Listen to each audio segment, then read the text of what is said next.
Daniel, 10 stiga tap hérna á móti Stjörnunni í oddaleik. Það hefur nú verið heljarana sería fyrir þig og þínar konur.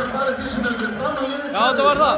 Mjög skemmtilegt. Bara bæði lið skipta með sér heimasigurum og það sem maður átti von á að það yrði mjög tæpt.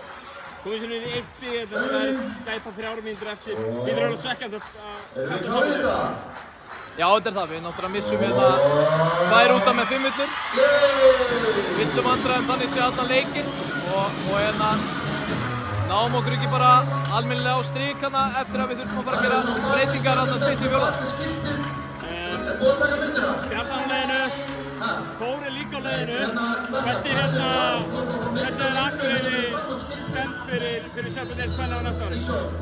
Bara, við erum mjög spennt og að við séum að fara upp með fjölgun. Þetta var frábær sería til að undirbúa það. Við vitum núna bara nákvæmlega hvað við þurfum að vinna í og við erum bara með bestu áhorfendur og aðdáendur í öllum deildum hérna í kvennaboltanum. Þannig að við erum bara mjög spennt. Vilt þú halda áfram með liðið og vonum við að það, sjáum til. Þetta er ekki stærlega og gangi vel.